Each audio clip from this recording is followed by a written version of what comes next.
ಎಲ್ಲರಿಗೂ ನಮಸ್ಕಾರ. ಬನ್ನಿ ಕಲಿಯೋಣ ಯೂಟ್ಯೂಬ್ ಚಾನಲ್ಗೆ ಸ್ವಾಗತ. 7ನೇ ತರಗತಿಯ ಪ್ರಶ್ನೆಗಳನ್ನು ನೋಡ್ತಾ ಹೋಗೋಣ. ಅಧ್ಯಾಯ 1, ಜಗತ್ತಿನ ಪ್ರಮುಖ ಘಟನೆಗಳು. ಈ ಕೆಳಗಿನ ಹೇಳಿಕೆಗಳನ್ನು ಗಮನಿಸಿ. ಕ್ರೈಸ್ತ ಧರ್ಮ 2000 ವರ್ಷಗಳಷ್ಟು ಹಿಂದಿನದು. ಅದರ ಸ್ಥಾಪಕ ಯೇಸು ಕ್ರಿಸ್ತ. 2. ಬೈಬಲ್ ಕ್ರೈಸ್ತರ ಪವಿತ್ರ ಗ್ರಂಥ. ಬೈಬಲ್ನಲ್ಲಿ ರೋಮ್ನ ಇತಿಹಾಸವಿದೆ. 3. ಜೀಸಸ್ ಕನ್ನಡದಲ್ಲಿ ಏಸು. ಏಸು ಕ್ರೈಸ್ತ ಪದದ ಅರ್ಥ ರಕ್ಷಕ. 4. ಕ್ರೈಸ್ತರು ಕರುಣೆ ಧರ್ಮದ ಮೂಲವೆಂದು ಹಾಡುಗಳ ಮೂಲಕ ಉಪದೇಶ ಮಾಡುತ್ತಿದ್ದರು. ಈ ಮೇಲಿನ ಹೇಳಿಕೆಗಳಲ್ಲಿ ಸರಿಯಾದ ಹೇಳಿಕೆಗಳನ್ನು ಆರಿಸಿ. ಸರಿಯಾದ ಉತ್ತರ 1ನೇ ಹೇಳಿಕೆ ಮತ್ತು 3ನೇ ಹೇಳಿಕೆ ಸರಿಯಾಗಿದೆ. ಪ್ರಶ್ನೆ ಸಂಖ್ಯೆ 2.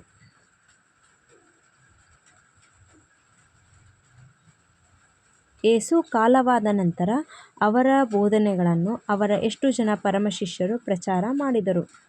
ಯೇಸು ಕಾಲವಾದ ನಂತರ ಅವರ ಬೋಧನೆಗಳನ್ನು ಅವರ ಎಷ್ಟು ಜನ ಪರಮಶಿಷ್ಯರು ಪ್ರಚಾರ ಮಾಡಿದರು?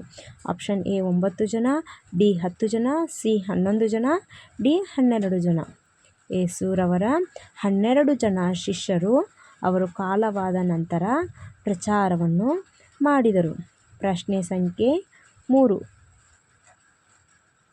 ಈ ಕೆಳಗಿನ ಯಾವುದು ಕ್ರೈಸ್ತರ ಮುಖ್ಯ ಕೇಂದ್ರವಾಗಿ ಬೆಳೆಯಿತು? ಈ ಕೆಳಗಿನ ಯಾವುದು ಕ್ರೈಸ್ತರ ಮುಖ್ಯ ಕೇಂದ್ರವಾಗಿ ಬೆಳೆಯಿತು? Option A Europe, B Rome ನಗರ, ಸಿ ಜೆರುಸಲಂ, ಡಿ ಇಸ್ರೇಲ್.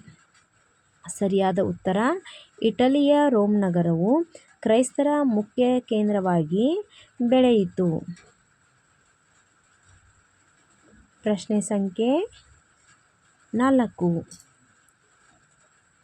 ಈ ಕೆಳಗಿನ ಹೇಳಿಕೆಗಳನ್ನು ಗಮನಿಸಿ. ಮೊಹಮ್ಮದ್ ಪೈಗಂಬರರು ಇಸ್ಲಾಂ ಧರ್ಮದ ಸ್ಥಾಪಕರು ಹಾಗೂ ಪ್ರಥಮ ಪ್ರವಾದಿ. 2. ಅರಬ್ ದೇಶ ಮೆಕ್ಕಾ ನಗರದಲ್ಲಿ ಪೈಗಂಬರ್ ಜನಿಸಿದರು. 3. ಪೈಗಂಬರ್ ಎಂದರೆ ದೇವರ ಸಂದೇಶವನ್ನು ಸಾರುವವನು. 4. ಮೆಕ್ಕಾದಲ್ಲಿದ್ದ ಕಾಬಾ ಮಂದಿರವು ದೊಡ್ಡ ಯಾತ್ರಾ ಕ್ಷೇತ್ರವಾಗಿತ್ತು. ಸರಿಯಾದ ಉತ್ತರ ಇಲ್ಲಿ 2ನೇ ಹೇಳಿಕೆ, 3ನೇ ಹೇಳಿಕೆ ಮತ್ತು 4ನೇ ಹೇಳಿಕೆ ಸರಿಯಾಗಿದೆ. ಪ್ರಶ್ನೆ ಸಂಖ್ಯೆ 5. ಈ ಕೆಳಗಿನ ಹೇಳಿಕೆಗಳಲ್ಲಿ ತಪ್ಪಾದ ಹೇಳಿಕೆಯನ್ನು ಗುರುತಿಸಿ. ಪ್ರವಾದಿಯವರು ಮದೀನಾದಿಂದ ಮೆಕ್ಕಾಗೆ ಹೋದರು. 2. ಹೀರಾ ಗುಹೆಯಲ್ಲಿ ಪ್ರಾರ್ಥನೆ ಮತ್ತು ಧ್ಯಾನ ಮಾಡಿ ಪ್ರವಾದಿತ್ವವನ್ನು ಪಡೆದುಕೊಂಡರು. ಇವರ ಸಂದೇಶಗಳನ್ನು ಒಳಗೊಂಡ ಗ್ರಂಥವೇ ಕುರಾನ್. ಇದು ಅರಬಿಕ್ ಭಾಷೆಯಲ್ಲಿದೆ. 4. ಇಸ್ಲಾಂ ಪದದ ಅರ್ಥ ಶಾಂತಿ ಅಥವಾ ಶರಣಾಗತಿ ಎಂದರ್ಥ. ಮುಸ್ಲಿಂ ಎಂದರೆ ದೇವರಿಗೆ ಶರಣಾದವರು. ಸರಿಯಾದ ಉತ್ತರ 1. ಪ್ರಶ್ನೆ ಸಂಖ್ಯೆ 6. ಈ ಕೆಳಗಿನವುಗಳಲ್ಲಿ ಯಾವುದು ಇಸ್ಲಾಮಿನ ಆಧಾರ ಸ್ತಂಭವಾಗಿದೆ? ಆಪ್ಷನ್ ಎ ಏಕದೇವ ವಿಶ್ವಾಸ ಮತ್ತು ಪ್ರವಾದಿ ಮೊಹಮ್ಮದರು ದೇವನ ಅಂತಿಮ ಪ್ರವಾದಿ. ಬಿ ನಿಗದಿತ ಸಮಯದಲ್ಲಿನ 5 ಹೊತ್ತಿನ ನಮಾಜನ್ನು ನಿರ್ವಹಿಸುವುದು. ಸಿ ಕಡ್ಡಾಯವಾಗಿ ಜಕಾತ್ ನೀಡುವುದು. ಆಪ್ಷನ್ ಡಿ ಮೇಲಿನ ಎಲ್ಲವೂ. ಇಲ್ಲಿ ಇಸ್ಲಾಂ ಧರ್ಮದ ಈ ಮೇಲಿನ ಎಲ್ಲ ಹೇಳಿಕೆಗಳು ಆಧಾರ ಸ್ತಂಭವಾಗಿವೆ. ಪ್ರಶ್ನೆ ಸಂಖ್ಯೆ 7. ಮೊಹಮ್ಮದರ ಉತ್ತರಾಧಿಕಾರಿಗಳನ್ನು ಏನೆಂದು ಕರೆಯುವರು? ಆಪ್ಷನ್ ಎ ಧರ್ಮ ಮಹಾಮಾತರು, ಬಿ ಟರ್ಕರು, ಸಿ ಖಲೀಫರು, ಡಿ ಅರಬ್ಬರು. ಮೊಹಮ್ಮದರ ಉತ್ತರಾಧಿಕಾರಿಗಳನ್ನು ಏನಂತ ಕರೀತಿದ್ರಂದರೆ ಖಲೀಫರು ಎಂದು ಕರೆಯುತ್ತಿದ್ದರು. ಖಲೀಫರು ಎಂದು ಕರೆಯುತ್ತಿದ್ದರು. ಪ್ರಶ್ನೆ ಸಂಖ್ಯೆ 8. ಯುನಾನಿ ಎಂಬ ವೈದ್ಯ ಪದ್ಧತಿ ಯಾರ ಕೊಡುಗೆಯಾಗಿದೆ? ಯುನಾನಿ ಎಂಬ ವೈದ್ಯ ಪದ್ಧತಿ ಯಾರ ಕೊಡುಗೆಯಾಗಿದೆ? ಆಪ್ಷನ್ ಎ ಟರ್ಕರ, ಆಪ್ಷನ್ ಬಿ ಮೊಹಮ್ಮದರ, ಆಪ್ಷನ್ ಸಿ ಅರಬರ, ಆಪ್ಷನ್ ಡಿ ಇಸ್ಲಾಮರ. ಈ ಯುನಾನಿ ಎಂಬ ವೈದ್ಯ ಪದ್ಧತಿಯು ಯಾರ ಕೊಡುಗೆಯಾಗಿದೆ ಅಂದರೆ ಇದು ಅರಬ್ಬರ ಕೊಡುಗೆಯಾಗಿದೆ. ಯುನಾನಿ ಎಂಬ ವೈದ್ಯ ಪದ್ಧತಿಯನ್ನು ಅರಬ್ಬರು ಜಾರಿಗೆ ತಂದರು. ಪ್ರಶ್ನೆ ಸಂಖ್ಯೆ 9. ಕ್ರುಸೇಡ್ಸ್ ಯುದ್ಧಗಳು ಯಾರ ನಡುವೆ ನಡೆಯಿತು? ಆಪ್ಷನ್ ಎ ಯಹೂದಿಗಳು ಮತ್ತು ಇಸ್ಲಾಮರು, ಆಪ್ಷನ್ ಬಿ ಯಹೂದಿಗಳು ಮತ್ತು ಅರಬರು, ಆಪ್ಷನ್ ಸಿ ಕ್ರೈಸ್ತರು ಮತ್ತು ಮುಸಲ್ಮಾನರು, ಆಪ್ಷನ್ ಡಿ ಮುಸಲ್ಮಾನರು ಮತ್ತು ಟರ್ಕರು. ಸರಿಯಾದ ಉತ್ತರ ಇವು ಕ್ರೈಸ್ತರು ಮತ್ತು ಮುಸಲ್ಮಾನರ ನಡುವೆ ನಡೆಯಿತು. ಮುಸಲ್ಮಾನರು 9 ಬಾರಿ ಯುದ್ಧಗಳನ್ನು ಗೆದ್ದರು. ಇತಿಹಾಸದಲ್ಲಿ ಕ್ರುಸೇಡ್ಸ್ ಎಂದರೆ ರಿಲಿಜಿಯಸ್ ಯುದ್ಧಗಳು ಎಂದರ್ಥ. ರಿಲಿಜಿಯಸ್ ಯುದ್ಧಗಳು ಎಂದರ್ಥ. ಕ್ರುಸೇಡ್ಸ್ ಎಂದರೆ ರಿಲಿಜಿಯಸ್ ಯುದ್ಧಗಳು. ಪ್ರಶ್ನೆ ಸಂಖ್ಯೆ 10. ಮಂಗೋಲರ ಪ್ರಮುಖ ವೃತ್ತಿ ಯಾವುದು? ಮಂಗೋಲರ ಪ್ರಮುಖ ವೃತ್ತಿ ಯಾವುದು? ಆಪ್ಷನ್ ಎ ಪಶುಪಾಲನೆ, ಆಪ್ಷನ್ ಬಿ ವ್ಯಾಪಾರ, ಆಪ್ಷನ್ ಸಿ ಕೈಗಾರಿಕೆ, ಆಪ್ಷನ್ ಡಿ ಕೃಷಿ. ಈ ಮಂಗೋಲರ ಪ್ರಮುಖವಾದಂತಹ ವೃತ್ತಿ ಯಾವುದಾಗಿತ್ತಪ್ಪ ಅಂದರೆ ಪಶುಪಾಲನೆಯಾಗಿತ್ತು. ಮಂಗೋಲರು ಪಶುಪಾಲನೆಯನ್ನು ತಮ್ಮ ಪ್ರಮುಖ ವೃತ್ತಿಯನ್ನಾಗಿ ಮಾಡಿಕೊಂಡಿದ್ರು. ಪ್ರಶ್ನೆ ಸಂಖ್ಯೆ 11.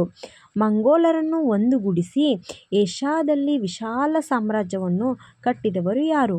ಮಂಗೋಲರನ್ನು ಒಂದುಗೂಡಿಸಿ ಏಷ್ಯಾದಲ್ಲಿ ವಿಶಾಲ ಸಾಮ್ರಾಜ್ಯವನ್ನು ಕಟ್ಟಿದವರು ಯಾರು? Option A Kublai Khan, B Timur, C Genghis Khan, D Babur. ಸರಿಯಾದಂತಹ ಉತ್ತರ ಚಂಗೀಸ್ ಖಾನ್. ಈ ಚಂಗೀಸ್ ಖಾನ್ ಏನು ಮಾಡಿದಪ್ಪ ಅಂದ್ರೆ ಎಲ್ಲ ಮಂಗೋಲರನ್ನು ಒಂದುಗೂಡಿಸಿ ಏಷ್ಯಾದಲ್ಲಿ ವಿಶಾಲವಾದಂತಹ ಸಾಮ್ರಾಜ್ಯವನ್ನು ಕಟ್ಟಿದನು. ಪ್ರಶ್ನೆ ಸಂಖ್ಯೆ 12. ಮೊಘಲ್ ಸಾಮ್ರಾಜ್ಯವನ್ನು ಸ್ಥಾಪಿಸಿದ ಬಾಬರ್ ಯಾವ ಸಂತತಿಯವನು? ಈ ಮೊಘಲ್ ಸಾಮ್ರಾಜ್ಯದ ಸ್ಥಾಪಕನಾದಂತಹ ಬಾಬರ್ ಯಾವ ಸಾಮ್ರಾಜ್ಯದವನು? Option A Kublai, B Timur, C Chinese, D ಟರ್ಕರು. ಸರಿಯಾದಂತಹ ಉತ್ತರ ಈ ಮೊಘಲ್ ಸಾಮ್ರಾಜ್ಯದ ಸ್ಥಾಪಕನಾದಂತಹ ಬಾಬರ್ ತೈಮೂರ್ ಸಂತತಿಯವನಾಗಿದ್ದ. ಯಾವ ಸಂತತಿ? ತೈಮೂರ್ ಸಂತತಿಯವನು ಆಗಿದ್ದ. ಪ್ರಶ್ನೆ ಸಂಖ್ಯೆ 13. ಕ್ರೈಸ್ತರ ಪವಿತ್ರ ಗ್ರಂಥ ಯಾವುದು?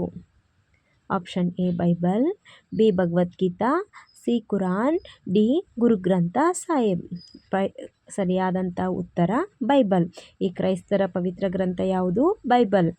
ಭಗವದ್ಗೀತಾ ಹಿಂದೂಗಳ ಪವಿತ್ರ ಗ್ರಂಥ, ಕುರಾನ್ ಇದು ಮುಸ್ಲಿಮರ ಪವಿತ್ರ ಗ್ರಂಥ, ಗುರುಗ್ರಂಥ ಸಾಹೇಬ್ ಈ ಗ್ರಂಥ ಸಿಖ್ಖರ ಪವಿತ್ರ ಗ್ರಂಥ ಆಗಿರ್ತದೆ. ಪ್ರಶ್ನೆ ಸಂಖ್ಯೆ 14. ಮೊಹಮ್ಮದ್ ಪೈಗಂಬರ್ ಜನಿಸಿದ ಸ್ಥಳ ಯಾವುದು? ಮೊಹಮ್ಮದ್ ಪೈಗಂಬರ್ ಅವರು ಜನಿಸಿರ್ತಕ್ಕಂಥ ಸ್ಥಳ ಯಾವುದು? Option A Madina, B Mecca, C Bethlehem, D Israel. ಸರಿಯಾದಂಥ ಉತ್ತರ ಮೆಕ್ಕಾ. ಮೊಹಮ್ಮದ್ ಪೈಗಂಬರ್ ಮೆಕ್ಕಾದಲ್ಲಿ ಜನಿಸಿದರು. ನೋಡಿದ್ರಾ ವಿದ್ಯಾರ್ಥಿಗಳೇ? ನಾವು ಮುಂದಿನ ಸಲ ಮತ್ತಷ್ಟು ಪ್ರಶ್ನೆಗಳನ್ನು ನೋಡೋಣ. ಅಲ್ಲಿವರೆಗೂ ಧನ್ಯವಾದಗಳು. ಎಲ್ಲರೂ ಲೈಕ್ ಮಾಡಿ, ಶೇರ್ ಮಾಡಿ, ಸಬ್ಸ್ಕ್ರೈಬ್ ಮಾಡಿ.